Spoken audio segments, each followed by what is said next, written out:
our final session together. I hope you've been able to keep up with everything and appreciating some time with Ramachandra. This is a virtual visit to Hampi. What's Hampi? Hampi is known as the place where Hanuman was born, and the whole Kishkinda area is near here. Here's a map of South India, and I'm going to point out where Hampi is. Hampi is right here. This dot, there's the arrow showing where Hampi is. And notice how close it is to Udupi. Here's Mangalore. Here's Bangalore. Here's Chennai. There's Hampi. And we visited there. Very nice place. Actually, we stayed at Haspat, but it's a nice place. That's geographically where it is. And it's in a village in North Karnataka state, and is identified with Kishkinda. That's where the Vanara kingdom was situated. The name Hampi has its origin from Pampa. We hear in Ramayana, Lake Pampa. And Pampa is the prior name of the Tungabhadra River. So it's a lake that was formed by the Tungabhadra River, Pampa River. And on the banks of that river, Tungabhadra River, is where the city of Hampi, or village of Hampi, is built.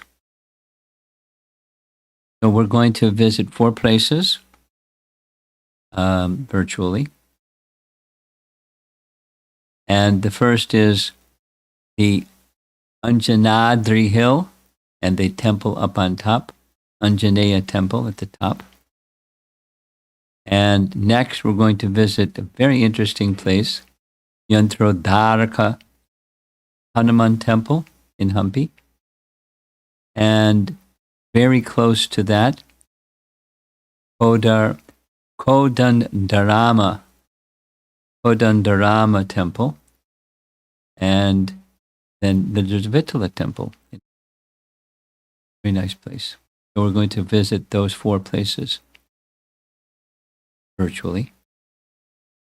And we'll start with the Anjaneya temple that's up on top of the Anjanadri Hill. There's a distant photograph. In the foreground is the Tungabhadra River. And you can see, I'm sure you can see, winding up and up and up and up and up and up and up and up and up and up and up. And then there's the temple. When we went there, the devotees in our group had the opportunity, and almost everybody, including old people, went up that long 555 steps. And when we did our, appreciation feedback kind of exercise at the end, what was the best? It was number 2. Was of the top 2 was walking up those steps. Perhaps you can see a little better in this photograph. There's an area right in here. That's said to be place where Hanuman's father, or Keshari, where he resided. We'll get to that in a short while. See down here, here's this sign. That's where you enter to go up all these long, long, long steps. There's the sign. Anjana Parvat, the hill where Anjana resided. And here's looking down Imagine climbing up all those steps. And there's the temple at the very top, Anjana Temple. And here's from the back side of the temple. It says on the side of the wall in English, birthplace of Hanuman. And here's a very nice aerial view, a drone's eye view of those steps. And over here is the place where, further down, where Keshari resided. Anyway, there's the temple and some other structures at the top of this hill, way, way, way up there. Anjanadri Hill. And not far, near the base of this Anjanadri Hill in the temple, is the Samadhi of Narahari Tirtha. So that we get a picture of who Narahari Tirtha is and where he is in disciplic line from Narada, Vyasa, Madhva. And there were two contemporary disciples, although they're listed as 6 and 7 in our disciplic succession. You find this list in your Bhagavad Gita. At the end of the introduction to Bhagavad Gita is the list of disciplic succession. And you'll find Nri Hari, who is another way of spelling Narahari. And in this section of Chaitanya Charitamrita, it gives a little bit of their history, not extensive. But when Madhva went all the way to Badrinath to get confirmation from Vyasa about his Bhagavad Gita commentary, and Vyasa approved it. Then he came all the way back and down and down and down and down and down, visiting many temples. When he returned to Udupi, which was where his headquarters was, he met these two sadhus. And by just his exchanges with those two sadhus, they became convinced in Madhva's teachings. And after some time, they both became disciples. So these two, Padmanabha and Narahari Tirtha, were his direct disciples, next in line in disciplic succession. So I'm making this point for a couple of reasons, because we're going to hear more about the connection of the Madhva line, which is our line, Brahma Madhva Gaudiya Sampradaya, intimate connection with Hanuman and Kishkinda and Ramayana. Now, we've been speaking a lot about the connection with Sri Vaishnavas, with Ramayana, but there's a very strong connection. I mean, his Samadhi, Narahari, shortly after Madhva's life, his Samadhi is here. Means he spent time and it was spiritually significant. It could have been in Udupi, because he did reside in Udupi for some substantial time.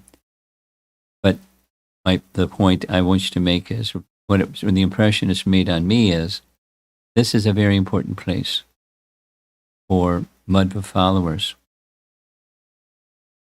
So let's spend a little bit of time now with the appearance, because Hampi is the birthplace of Hanuman. Going back to Balakanda, the demigods during the yajna, which Rishishringa was performing along with Vishishta, the Putra Kameshti yajna for having a son. The demigods were assembled in the sky, awaiting their oblations and offerings, and they saw and discussed with Lord Brahma, who's in the upper left corner of this painting. We need your help because you've given a benediction to Ravan, and we can't do anything, and he's a terrorist, a universal terrorist. Help. And as they were discussing, Lord Vishnu appeared, and Lord Vishnu heard their appeal. Could you please descend? And he consented to descend and said, in fact, at this very time where this yajna that's being performed, I will appear as 4 forms. the sons of Dasarath. All of this was prophesied, as you recall from hearing by Sunat Kumar in the previous Yuga cycle, that this would happen this way, and it happened this way. And after Lord Vishnu spoke, he disappeared. Lord Brahma then communicated to the demigods. Very similar to Krishna's appearance. He expressed to the demigods that they should appear to assist Lord Vishnu in defeating Ravana.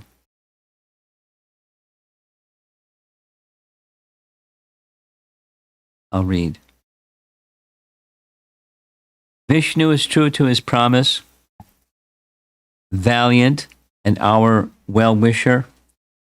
Procreate soldiers and assistants for him with forms which they can change at will.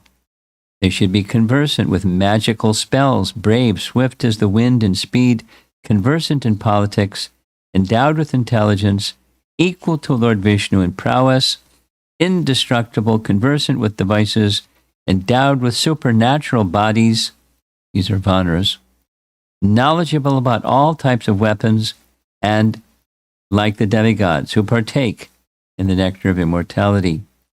In the wombs of the principal Apsaras and Gandharvas, in the daughters of Yakshas and Nagas, in the wombs of bears and Vidyadharis, Kinnaras, and monkeys beget offspring equal to yourselves in prowess.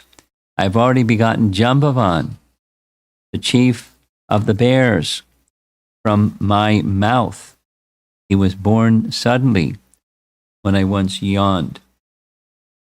Now, what was that all about?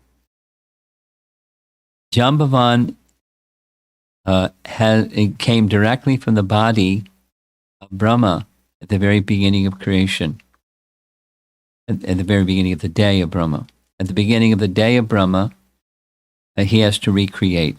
He did his sadhana, meditation on the universal form, and the Vedas were being manifest from his mouths.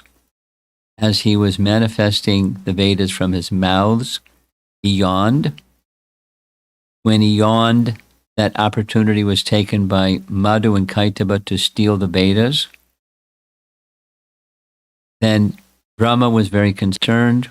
Brahma appealed instantly to Lord Vishnu, please help. Lord Vishnu came and killed Madhu and Kaitaba. Thus, Madhusudana name comes from Vishnu, the killer of Madhu. And while he was there, Jambavan also was there, as he says here. The chief of the bears appeared from his mouth. He was born suddenly when I once yawned. With the yawn and the Vedas came, Jambavan came, direct son of Brahma. And Jambavan smiled. He saw Lord Vishnu come and finish Madhu. So as I have given birth to Jambavan, you should also. Having been thus instructed by Brahma, they accepted his command and begot sons in the form of monkeys. Then there's a list of who's. Okay, let's see if we can do a quiz. Who is the father of Vali? Indra. Remember Indra gave that necklace? Who is the father of Sugriva? Sun god, right? Surya. Brahaspati begot the great monkey named Tara, not Vali's wife, but a warrior named Tara. Brahaspati was the father, so Tara was the most intelligent of all the monkey chiefs. Kuvera begot a son named Gandhamandana, and Vishvakarma, his son was Nala. Agni's son was Nila, whose splendor was like fire, and who surpassed everyone in splendor, fame, and prowess. The Ashvini Kumaras, Mainda and Dvidvida. Not Dvidvida, who was killed by Balaram, but another Dvidvida, the soldier, part of the Vanar army, mentioned in Ramayana. And Varuna begot Shushena. Shushena was the physician, right? Shushena. From the wind god Vayu was born the glorious monkey named Hanuman, whose body was as strong as a thunderbolt and equal to Garuda in speed. He is the most intelligent and strong of all the various monkeys. The bears, monkeys, and langurs took birth quickly. That is, they were conceived and instantly they were born. No pregnancy period. Each displayed a form, appearance, and prowess like that of the demigod who begot him. They could assume any form. I'm reading this because it gives a description about Hanuman. They could assume any form at will and were endowed with strength. They could wander wherever they wished. They were like lions and tigers in pride and strength. They could use all boulders as projectiles and mountains as weapons. They all had claws and teeth as weapons and were skilled in the use of various arms. They could shake great mountains and split standing trees. By their swift movement, they could agitate the ocean, who is the Lord of rivers. They could enter into the sky and even catch a cloud. They could even capture mad elephants wandering in the jungle. By their yells, they could cause screeching birds to fall. 1 million such great-souled monkeys who could assume any form and lead the monkey troops were born. All the monkey generals rallied around the two brothers, Sugriva, son of the sun god, and Bali, the son of Indra. Others followed Nala, Nila, and Hanuman. So that's the general Balakanda description. And then specific to Hanuman and his father Bali, there was a lovely Apsara named Punji Kastala. Punji Kastala somehow got cursed and was cursed to fall to earth, and she took her birth, the daughter of Kunjara. Kunjara, that was her father in the Vanra group. And she retained her powers to change shapes and other things, and her beauty and so forth. So she, Anjana, became married to Keshari. He was also a monkey king. And one fine day, I'll read. One day, she was roaming among the mountains in all her bewitching loveliness. Her glory was but thinly veiled by a mortal form adorned with robes and ornaments. Vayu happened to catch a sight of her, captivated by her charms. Vayu blew away her garments. He folded her in a warm embrace, and through divine powers that lay within him, caused her to conceive without physical contact. Alarmed, Anjana cried out in great anger. Vayu calmed her fear and anger with his soothing words. Noble lady, I did not do you the least harm in thought, word, or deed, but I enveloped you with my thought, with my potent will, and implanted in your womb the seed from which will be born a most glorious son. He will never meet his match in valor and intellect, a boundless might and splendor. He shall be my equal in speed and unimpeded course through over the worlds. So he now has a child, Hanuman, or Anjaneya, the son of Anjana. There's another painting. She's with her small child. Punji Kastala is the name of the Apsara. And one day, you know the story well, she was getting some edibles for her son. Her son wanted some fruit. He saw the sun planet in the sky. He thought that was a fruit. He had these powers of travel, so he went for it to capture the sun. And unfortunately, Indra didn't like it.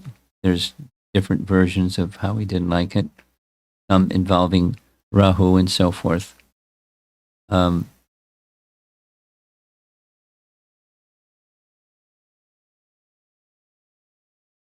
Indra sent a thunderbolt, and it thunderbolt hit him in the jaw. He went descending back to earth. He landed on the top of a mountain. Vayu became very upset. So he stopped the flow of air in the whole universe. The demigods were in great distress. They went to Brahma, help. Brahma went to Vayu. We'll give your son many, many blessings. I'll read that section.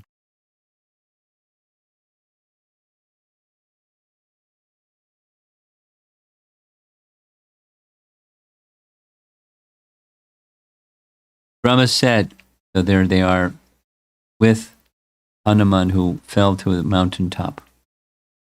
Listen, O my gods, as I tell you about this Vana, he will accomplish your purpose on earth. That's destroying Ravana.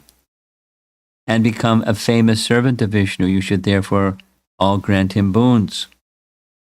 Indra took off his garland and placed it around Hanuman's neck, saying, from this day on he shall be invulnerable to my thunderbolt, because his jaw, or Hanu, was broken by my thunderbolt. He shall be known as the name Hanuman, he of great jaw. The sun god later we've been hearing, he instructed him in the Vedas and grammar and so forth. Sun god said, I shall bestow upon him 100th part of my brilliance. And that's a lot of brightness too. Also, when he begins to study the scriptures, I shall enable him to quickly learn all aspects of knowledge. None shall exceed him in scriptural understanding. He will become exceedingly eloquent. Yamaraj granted him invulnerability to his rod, freedom from ailment, and the boon of never losing heart in battle. Kavera also blessed him that he would remain unwearied in battle. Shiva said, he shall be immune to my weapons and from death at my hands. Vishwakarma added, this Vanara shall be invulnerable to all celestial weapons forged by me, and he shall be long-lived. Finally, Brahma said, O wind god, Vayu, your son shall be invincible in battle. He will prove the terror of his foes and the shelter of his friends. This jewel among monkeys shall be able to change his form at will and go wherever he pleases at any speed he likes. No Brahmana's curse will be able to kill him. That becomes important because when he does his mischief later, they give another curse. He'll forget his powers until somebody reminds him. And he will be immune to all chastisements on the part of Brahmanas. His movement shall be unimpeded, and he will be most glorious. In war, he will accomplish tremendous feats which make one's hair stand on end, and thus causing the destruction of Ravana and the pleasure of Ram. Indra was so relieved to see him smiling. Even after the injury he gave him, the best boon of all, declaring his disappearance will be his own choosing. He'll be as swift as Garuda and as powerful as Vayu. He'll also be called Anjaneya due to him being the son of Anjana. You are the peer of Lord Vayu in valor, speed, splendor, and unimpeded will. He and Garuda are twins in might and ability. So that's the Hanuman story. There's more. His being a little bit mischievous and getting this statement by the Brahmanas that he would forget his powers until reminded. O monkey, illusioned by our curse, you will for a long time be unaware of your own strength, by dint of which you harassed us. Your strength will again grow when you are reminded of your glory. Thereafter, by the power of the words of the great sages, Hanuman was deprived of his strength.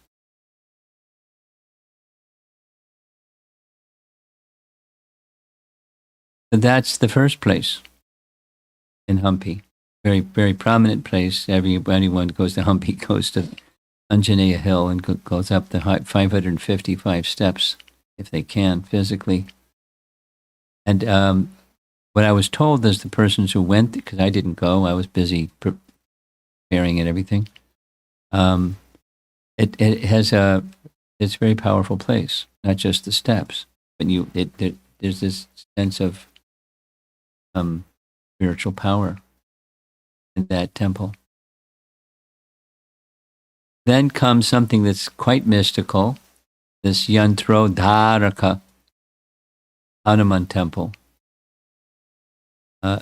Little background, here's a little signboard saying where to go to get to the place. And here's a photograph of the place. It's not fancy and modern. It's steps going up and up and up and up. And it's said that this is the place where Hanuman first met Lord Ram and Lakshman. And by walking down the steps and making a right-hand turn, that's the next place we're going to go. Sri Odanda Ram Temple. Very special area. A little remote, but very special area. And as you walk up those steps, you see that white wall. Here's what the white wall has on it. It has this big red in color background, but a image of the deity that's inside. The temple is situated by the side of the Tungabhadra River, and here's the background history. Vyasa Tirtha, who is pictured here, he was in disciplic succession from Madhvacharya. Although many generations after Madhvacharya, he revived Madhvacharya's teachings when they had kind of diminished in their significance in the world. Very, very powerful Acharya.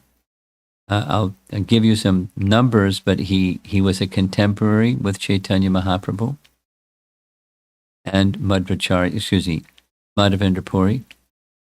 He lived for a very long time. And here in Hampi, he was engaged in meditation. And repeatedly in his meditation, Hanuman appeared. Here's the list of disciplic succession. I hope. There we go. So following Narahari, who was number 7, it's taken directly, just cut and paste from Bhagavad Gita. Madhava, Akshobhya Jayatirtha Gyanasindra Dayanidhi Vidyanidhi Rajendra Jaya Dharma Purushottama Brahmanya Tirtha Vyasa Tirtha, who was the spiritual master of Lakshmi Pati Tirtha, who was the spiritual master of Madhavendra Puri. So very prominent person in their line, and not so far fact, his life overlaps Lord Chaitanya's life. And the history goes like this. While he was in Hampi,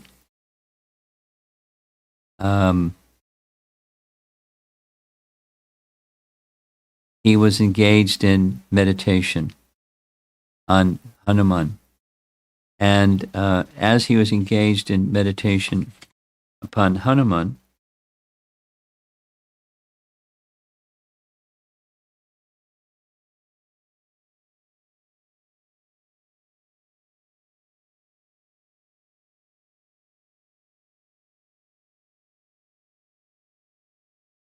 while visiting this sacred place, Vyasatirtha repeatedly had a vision in his meditation of a form of Hanuman. Then Madhvacharya, in a dream, instructed Vyasatirtha to create a temple according to that meditation. So he's meditating, Hanuman appears in his meditation. In his dream, Madhvacharya instructs him to make a temple, Hanuman, a deity and a temple, right at the very place where he was doing his meditation. So what Vyasatirtha did was he got some charcoal, and on a flat rock, he drew a picture of what had appeared in his meditation. And he did some prayers and some puja, etc. And as soon as he completed, that drawing that he made on the rock disappeared. And it happened for 12 days in a row. The image in his mind was very clear. He drew it, and he did his prayers and etc. And then what was the lines on the rock disappeared. 12 days in a row. Finally, Vyasatirtha pleaded to Hanuman to appear in front of him. On the 12th day, Hanuman appeared in front of Vyasatirtha in that very form. And so, following what Madhvacharya had instructed him to do, he made a deity, and that's what's inside this temple. And here's what the deity looks like. It's a bas-relief deity where in the center is Hanuman in a meditation pose in a hexagonal shape, and going around the outside, this is the same as the charcoal drawing that he had made on the rock, minus the outside. Here's a little closer picture. Here's the pose of Hanuman. He has mantra beads and sitting in a meditation pose. So what you see on the right is what's at the center. And here's even a closer image of what's at the center. And this is a bas-relief type of deity that people worship. It's called a yantra. Many of you have been to Mayapur, and if you haven't been to Mayapur, you've seen photographs of the Nrsimha deity in Mayapur. Look closely if you haven't done so already. And on the same level as Prahlad, or just below, there's two large brass plates, square, and the inside the brass plate, or inscribed in the brass plate, is a yantra. A yantra is a two-dimensional depiction of the spiritual world. It's used in worship, in deity worship. In Sri Vaishnavas, they use that procedure. And Madhva's line, they use that procedure. And that's what this deity is. Here's a drawing that's like the deity. And so there's Hanuman in the center, in that pose that he saw in his meditation. Inscribed around the outside are many things. Inscribed on the inside of that six-pointed hexagon also. And then around the outside is 12 monkeys, indicating the 12 days that this meditation form appeared again and again and again, and then disappeared again and again and again, 12 days. There's Hanuman holding his tail. He's looking backwards. I don't know what it says around the outside. But that's what the temple is. It's the temple that Madhvacharya said for Vyasatirtha to establish.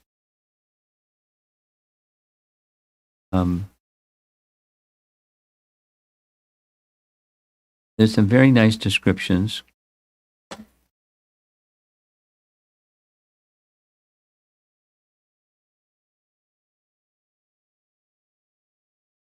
Here's the deity in the temple being worshipped on Chandan Yatra. A couple of interesting things about Vyasatirtha that his biography describes. One time, Vyasatirtha was very absorbed in writing a scripture, and in one of his, he was taking a nap when Krishna appeared to him in a dream, and Krishna spoke. You're a sannyasi. You do not have any wife or children. On the other hand, I am married and have a large family. So why is it that you only call me Krishna? And Vyasatirtha understood he wanted a more formal address. So from that time, he always, whenever he wrote Krishna, it was Sri Krishna. Then comes another interesting description, because the headquarters you saw on the map where Udupi is and where Hampi is. So he had this experience with Hanuman and Hampi, but he spent lots and lots of time writing, etc., in Udupi. So there's a farmer story. Once, Vyasatirtha was sitting upon his Vyasasan among many of his disciples, when out of nowhere, a low-class farmer happened to come into the assembly requesting mantra initiation from Vyasatirtha. The farmer humbly begged, but in his humility, he was persistent. The many other disciples, who were mostly from the Brahmana birth, viewed him as completely unqualified due to his birth and education, not being born in a Brahmin family like all the other disciples. Vyasatirtha, however, being pure and free from bodily conceptions of birth, etc., was of a different mind, and to everyone's amazement, Vyasatirtha told the farmer to chant the name of Yamaraja's bull.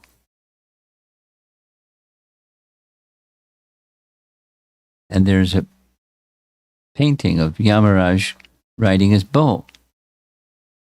And his bull was the name Mahisha.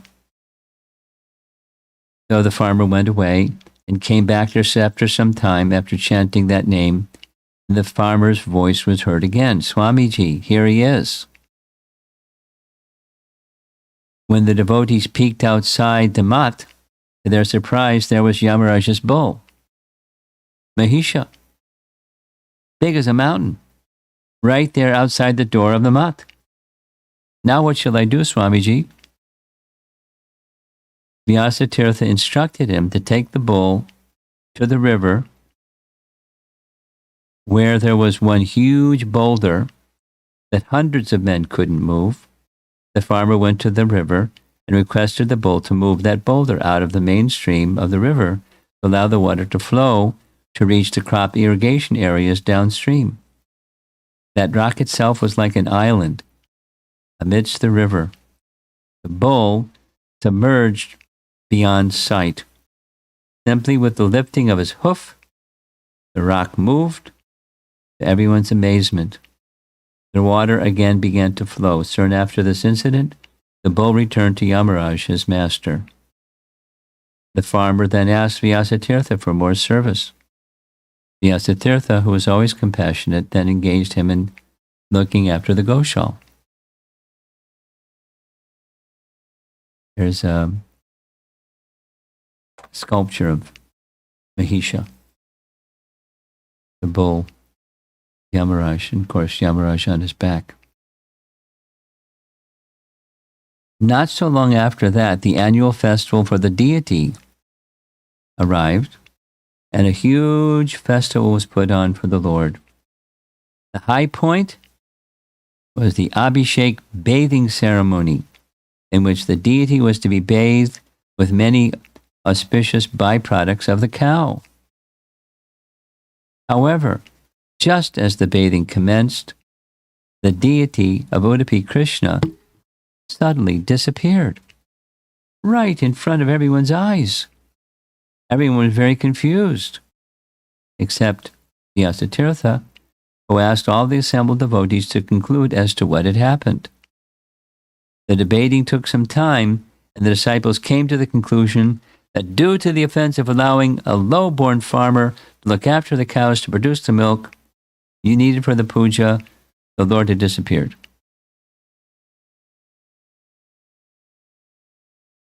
They weren't saying so, but they're saying our guru was at fault. And that was a big offense. They were saying it was his offense, and they were making an offense because they were still in the bodily conception of life, thinking themselves as Brahmanas and he's just a Vaishya. Vyasatirtha very tolerantly tilted his head and asked everyone to follow him. Everyone went to the Goshal, headed by Vyasatirtha. As they looked into the Goshal, they saw the farmer scrubbing the cows, brush in one hand and bucket of water in the other. In his total absorption of serving the Lord's cows, the farmer didn't even notice that the deity had manifested his Gopal form and was standing beside him holding the bucket for him. Needless to say, all of his disciples were amazed that Udupi Krishna personally served this non-Brahmin farmer. But Vyasadeva explained, no, the Lord has come to serve as pure devotee. Previously, he came for Madhva to have him glorified, and now he has found another worthy soul. And later, Vyasatirtha gave mantra diksha to the farmer. So Vyasatirtha is a very amazing person. Of course, in our line, not in directly Lord Chaitanya and his associates, etc., but in our disciplic line, or near contemporary of Madhvacharya, Vyasatirtha, Lakshmipati Tirtha, Madhvacharya, Lakshmipati Tirtha, Madhavendra Puri, Ishwar Puri, and Chaitanya Mahaprabhu. Those numbers, just look closely at them, and they're near contemporaries. Their lives overlapped. Here's another image of the deity. Here's the Goshal. When he went, there was Gopal Krishna helping the lady service in the Goshal, helping farmer. And now the last place we're going to visit is down there to the right. It's called, not the last place, the Kodanarama Temple. Kodanarama Temple. Nice place, transcendental place. Kodana means morning or dawn, or it means one who is lovable, or the richest of the rich. Those are literal translation meanings. And in front of the temple is a little lake. I'll just read.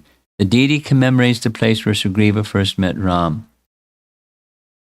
Now the other place is where Hanuman first met Ram. Where Sugriva first met Ram, some say it's the place where Ram crowned Sugriva after defeating Bali. Sugriva's deity form is seen on our far left, but just the far right of the deities. Sugriva's form is there, with his head bowed down before the others. The holy bathing ghat in front is known as Chakratirtha, right in front of the temple. So it's a little difficult to get to the temple, but that's how you get there. Here's the deities. Sugriva on our far left. Then next to him is Lakshmana. And next to him is Kodana Ram and Srimati Devi, Sita Devi. So here's Lakshman, and to his left of our picture, that's Sugriva. And then we're going to go to Lakshman's left or our right. There's Kodanaram, and there's Sita.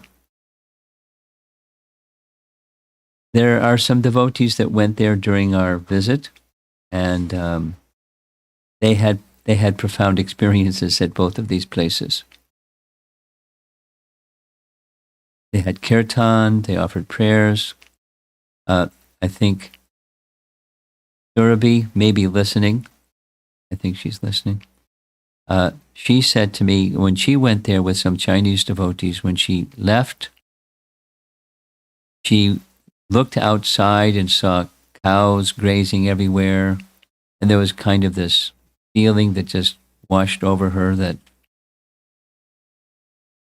this form of Sitaram is Krishna in his married form. He didn't marry Radha, and he's married to Sita. That was her feeling. It's actually Vrindavan, like the same, not different than Vrindavan. Anyway, she shared that with me. I'm just sharing it with you. There's another place in Hampi, very old, very large, very celebrated place where Lord Vittala is being worshipped there. Here's the form of Vittala, and another photograph of the same Vittala. And this is an aerial view of the compound. It's not a painting, it's an actual photograph. And if you see a little bit, here there's a chariot. And the chariot is facing the temple, and the deity is inside the temple. Of course, there's a perimeter wall. And here's the Tungabhadra River with some islands and some things over here. But this is the actual site of this temple, the Vittala temple.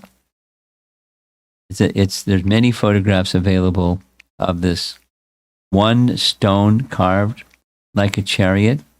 It has its chariot wheels. It has elephants pulling the chariot. There's nothing inside. It's just an architectural wonder.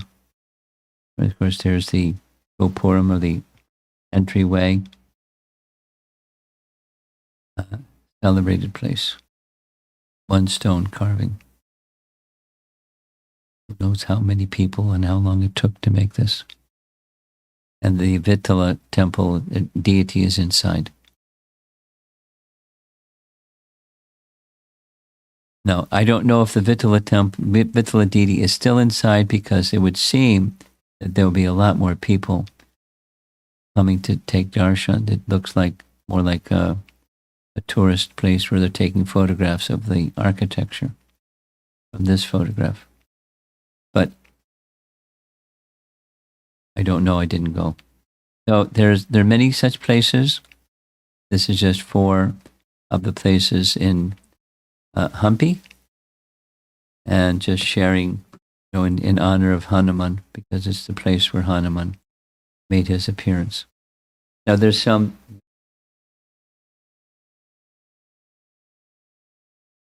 I read. Somebody sent it to me. The Sri Vaishnavas have a different view. Surprise! Some Brahmanas disagree. And they say, no. Hanuman didn't appear there. He appeared at Tirupati. And they have their this and that and the other, explanation of why it is so. There's a teaching given by Jiva Goswami in Tattva Sandarbha. In Tattva Sandarbha, there's one of 6 Sandarbhas. The first one is Tattva Sandarbha. And Tattva Sandarbha has 2 divisions. The first is Pramana Khanda. And in the Pramana Khanda, Jiva Goswami very vigorously and compellingly establishes that Srimad Bhagavatam is the topmost pramana. We had this discussion the other day. So in one of those sections, in Pramana Khanda, Jiva Goswami outlines there are 10 ways of knowing something, because pramana means evidence. Now we're accustomed to 3. Pratyaksha, Anuman, and Shabda. Direct sense perception, reason and logic, and authoritative statements. He adds 7 more, because he's Jiva Goswami. And one way that our commentators do is they take those 7 more, actually are subsets of the first 3. There's actually 3, but he just expands it. And one of those 7 more is atihiya. And atihiya means something where the source is not known, but it is generally and broadly accepted. I sent to Parma Karuna some documents about that, directly quoting Tattva Sandarbha, what Jiva Goswami writes in Tattva Sandarbha and the commentaries about what he writes. So something that's commonly accepted, although the source is unknown. So it's Shabda, but it's not aparusheya Shabda. Aparusheya means infallible, beyond the fallible person. So we live our lives with Parusheya Shabda. For example, tomorrow I'm going to be catching a flight, assuming that the airplane leaves. Now, if I want to find out if everything's on schedule, etc., I don't ask a gas station attendant, or I don't ask a fellow on the street. I call Southwest Airlines, their customer service, and is everything on time, or is there any change? Because they're authorities about Southwest Airlines, etc. We operate with that Shabda Pramana all the time. Then there's Aparusheya Shabda, that's from an infallible source. There's no fallibility, no computer systems with Vishnu. He says whatever Narayana or Vishnu or Krishna speak, that's Aparusheya Shabda. It's authoritative. So Jiva Goswami reasons that that's the best authority for knowing anything, what to speak of transcendence. But there's another, so this atihiya is where you don't know what the source is, but it's commonly accepted. And there's worldly examples. In the commentary it writes, the Red Fort, Prabhupada even speaks about it. People don't really know, but it's commonly accepted. The Red Fort in Delhi is, these many people say, it was the Pandavas. It's not a Parusheya Shabda Praman, but it's commonly accepted. And here's an example within ISKCON. Within ISKCON, we have on our calendar a day that we celebrate Gopastami, right? Gopa Ashtami. It's the worship of the cows on a certain calendar date. And there's a pastime where it's not from scripture somewhere, but it's commonly accepted. The commonly accepted pastime goes like this. On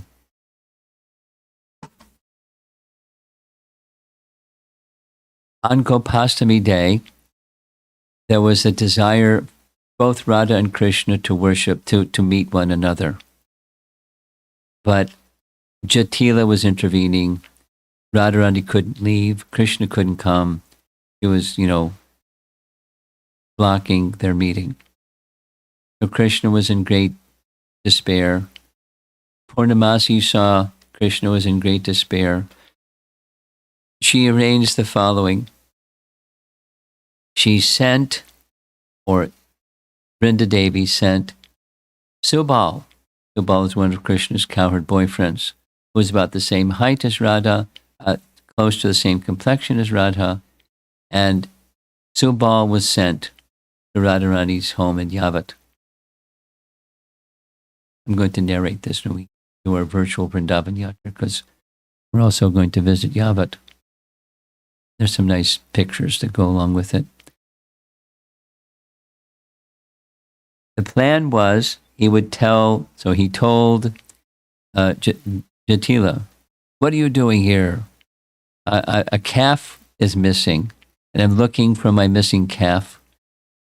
Did you see it? Can I look inside? Maybe it wandered into the courtyard.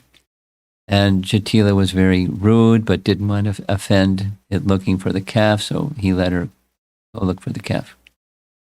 But hurry. Don't delay. So he went instead right to Radharani's room, told Radharani the plan. Radharani liked the plan.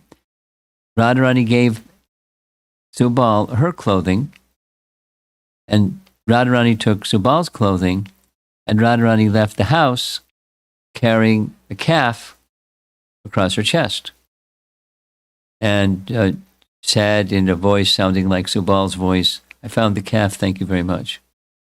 And off she went to meet Krishna.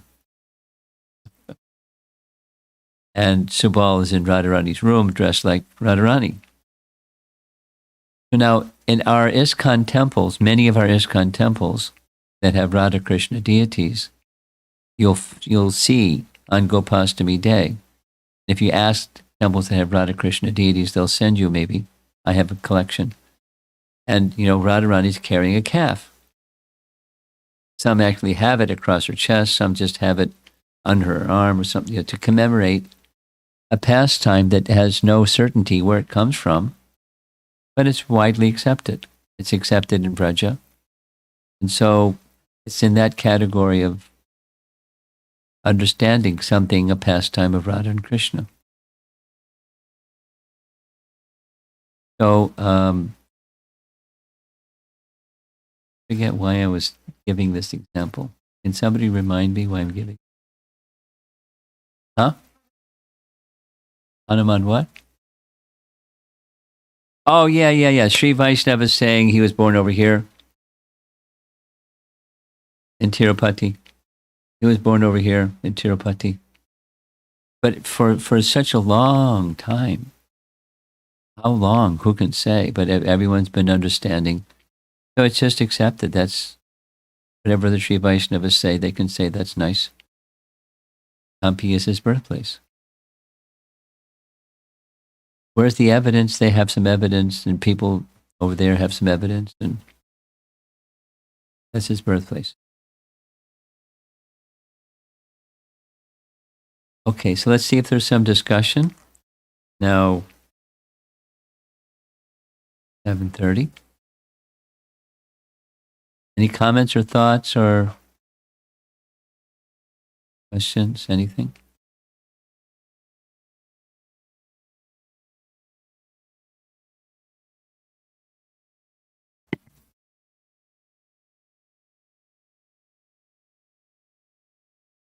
Hey Krishna Guru Maharaj.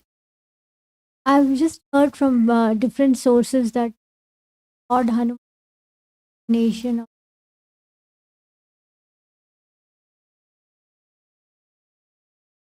I heard somebody else ask that question. I've never come across it before. Somebody asked that question. Now you're asking it for the second time. He is an eternal associate of Lord Ramachandra. He's an incarnation of himself.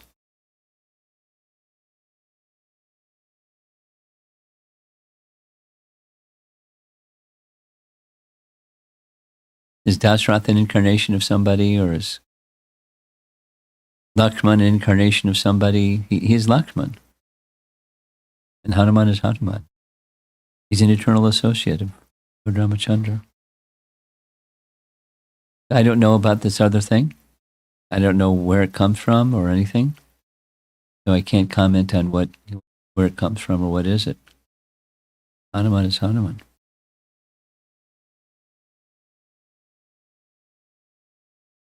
Anyone else?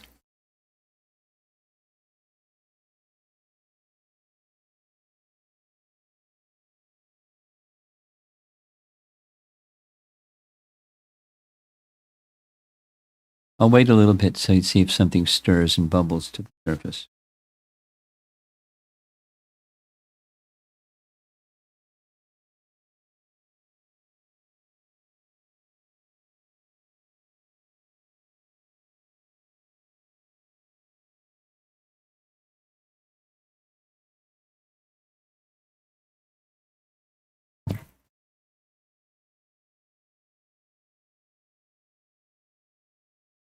Guru Maharaj. So Lakshman, Bharat, and Satrughna are. Oh, yeah. They, well, expansions of Lord Vishnu, are they temporary or eternal?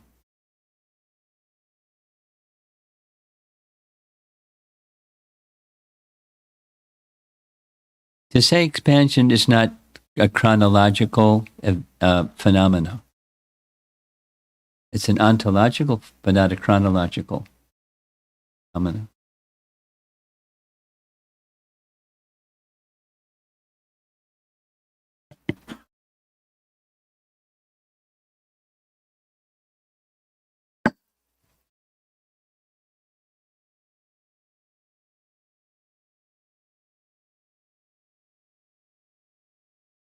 Sri Krishna Guru Maharaj. Mm-hmm. Slightly off topic. But at this, what is the relationship Lord Shiva and Lord Krishna? And that.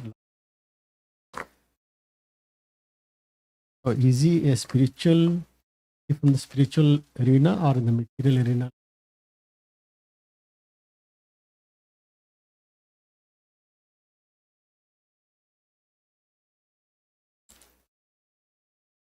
It's easy to talk, say something, but I'm not sure what it is that you're asking. Let me say back what I think you're asking. Let me say back what I think you're asking. Let me know if I got it, and then you can refine it. Lord Shiva is the best of Krishna's devotees, but is he eternal? Like Hanuman is eternal, and Lakshman and Bharata and Shatrughna are eternal. Is Lord Shiva eternal?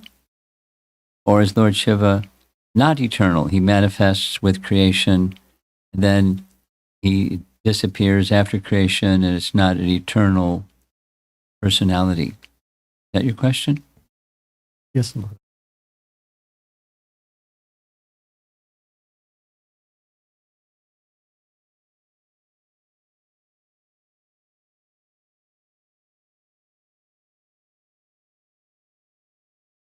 The post or the function is part of creation. He's not manifest eternally. No, so that's what about Hanuman? What about Lakshman, Bharata, and Shatrughna? They're not manifest eternally. They manifest when the Lord's pastime comes, and they leave, they return to the spiritual world with him when their pastimes are concluded, but they're existing eternally.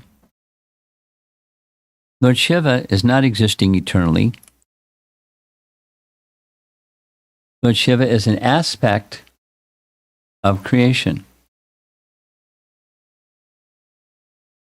When creation is over, Lord Shiva is over. When creation comes again, Lord Shiva is the principle, the destructive principle, and the glance of Vishnu comes again in the process of creation. And during cosmic annihilation, there's not. No, it's generally speaking, that's the answer. Then it gets more complicated. You ready for more complicated? You sure? It's not going to fit into your binary processor, I promise.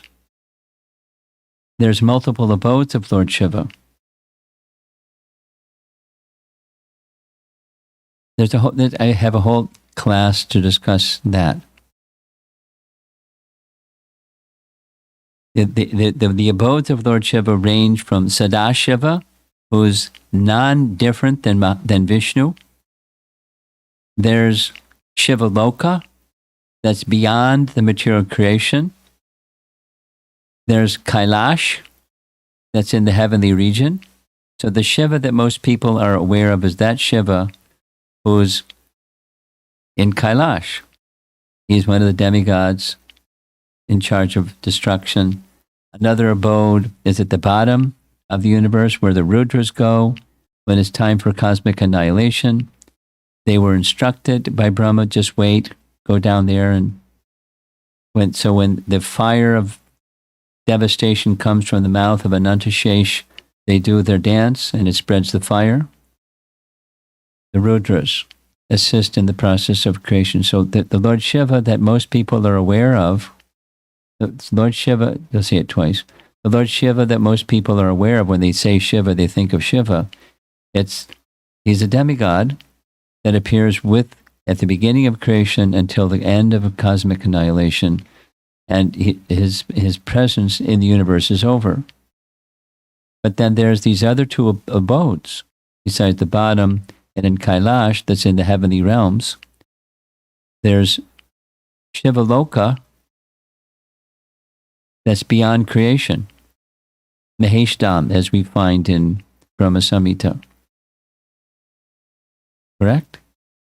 Golokanamni nijadamni tale chatasya. Going upwards. Devi, Maheshu, Haridamashu, Teshu, Teshu. Maheshdam is above Devidam.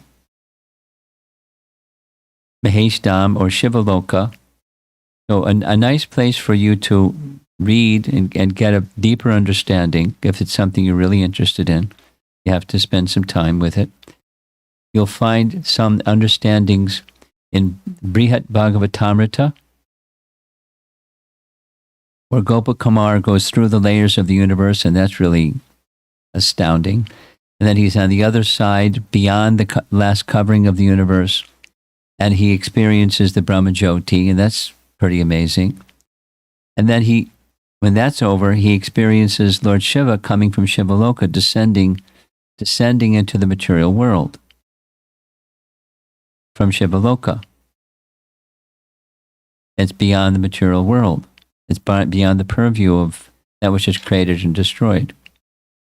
So he has an eternal existence in Shivaloka and in Sadashiva. Because sometimes, anyway, then you can read in Chaitanya Charitamrita, look up, do a word search on Sadashiva and Advaitacharya, and you'll find sometimes Advaitacharya, who is Vishnu Tattva, is referred to as Sadashiva. So it's very, it's not a binary processor mix. There are aspects of Lord Shiva that are temporary. There are aspects of Lord Shiva that are eternal. And you can't say the same about Lakshman, Bharata, and Shatrughna, or Hanuman.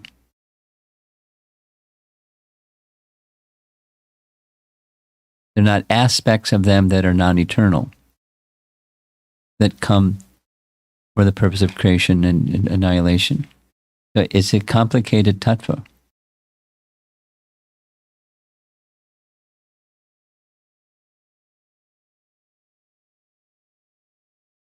Most people, back to the starting point, most people who think of Lord Shiva as the one that they worship and pray to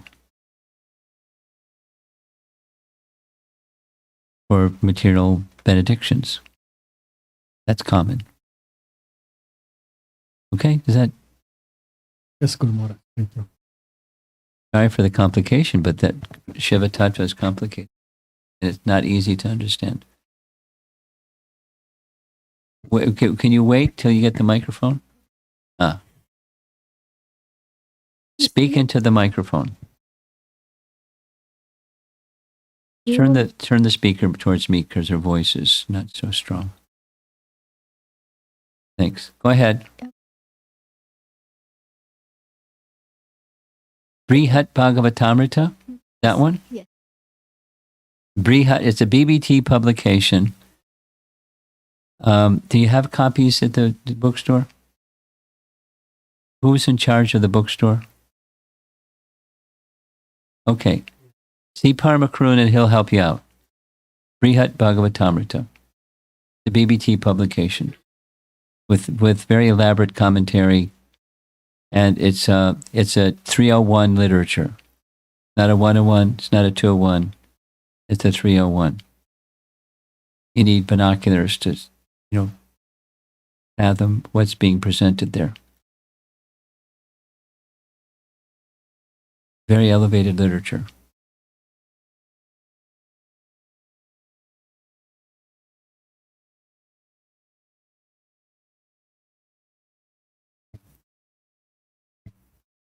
Guru Maharaj, there's one question online from Sneha Vali Mataji. Uh-huh. Says, Hare Krishna Guru Maharaj, how to differentiate which Atya Pramana to accept? Because we also say that anything said in spiritual circles must have a scriptural basis. Yeah, I suggest that you read Tattva Sandarbha because it's explained, but I'll summarize what's explained. It's accepted commonly by learned persons, although they don't know what the scriptural reference, specific scriptural reference is. So it's weaker, but it's pramana.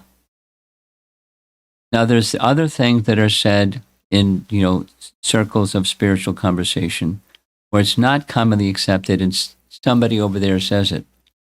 We don't accept that. Your question is, why do we accept it if we don't know its scriptural authority?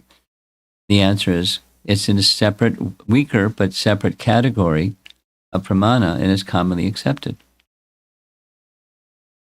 If you want to understand more carefully, you read Tattva Sandarbha in the section that covers that. And because I sent it to you, could you send it to her, Sneha Vali? All those documents. And you can go through it and see if you can make sense of it. So, in short, it's not as compelling, but it's commonly accepted. For whatever the reason, it's commonly accepted. Yes?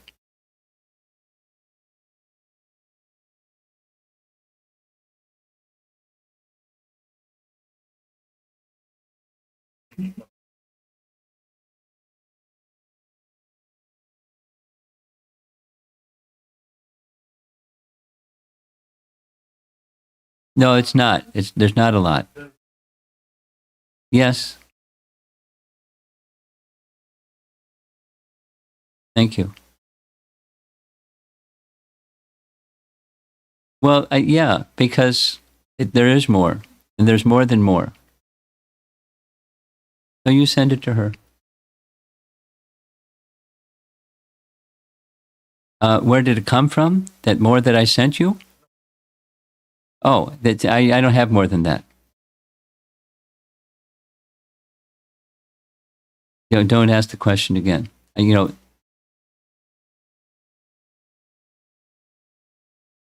It's not a topic that's often discussed in Vaishnava circles, but it's a topic that Jiva Goswami mentions, and he doesn't repeat it again elsewhere that I'm aware of. So it's not a high level subject for Vaishnavas to explore and for the reason is it's not discussed much by Vaishnavas, by our acharyas. I brought it up specifically because in recent times, maybe a few months ago, I received an article from someone saying, the TTD says this is the birthplace of Hanuman, and here's our reasoning. And I'm just commenting on, scholars disagree. And then there's this common acceptance of Hampi, and I've made reference to what Jiva Goswami writes about it. mentioning it as one of the methods of pramana. Now I kicked a beehive and there's bees flying around.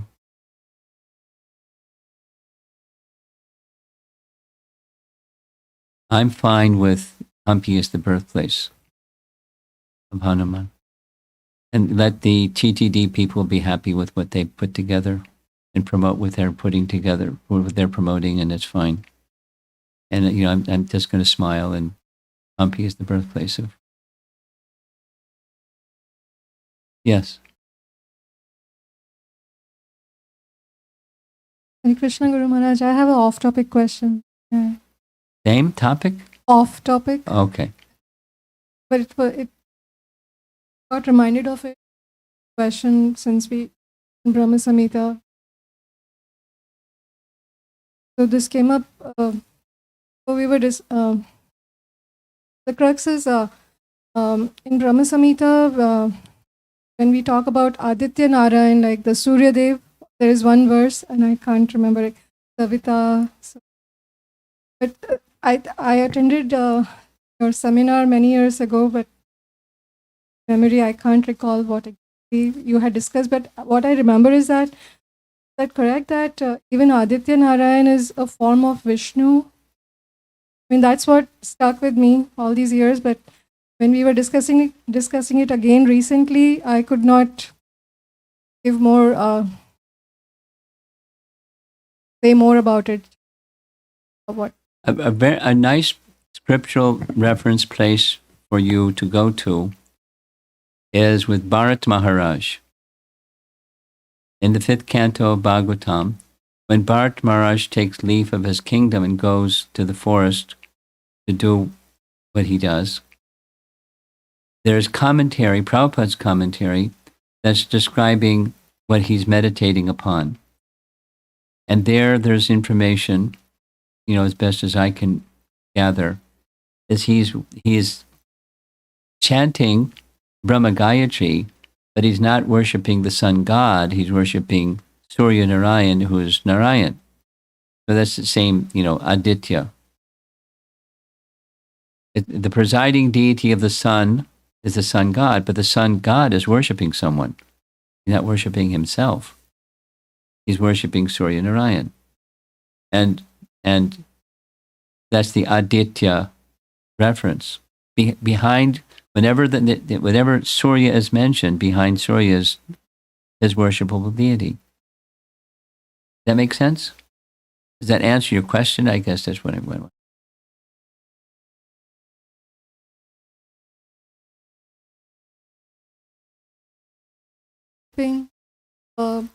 Narayan who? Yes. Yeah. Narayan and Vishnu are the same. Interchangeable. Narayan and Vishnu are interchangeable. I mean, they have their place, but they're interchangeable. You're got your eyes rolling like I'm, don't like what I'm saying. They can be used interchangeably. They have a specific function, but they're interchangeable. They're non-different. So the function is relation to creation. And Narayan is beyond creation. But, Vishnu is beyond creation because he's beyond creation. He's involved with creation. That's a function.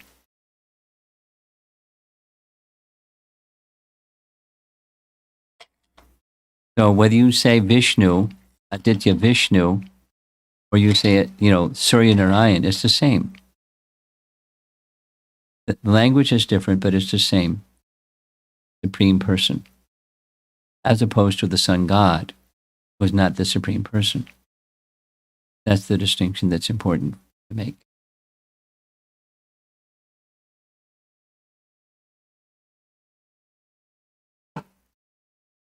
Okay, as long as everybody's really clear this evening.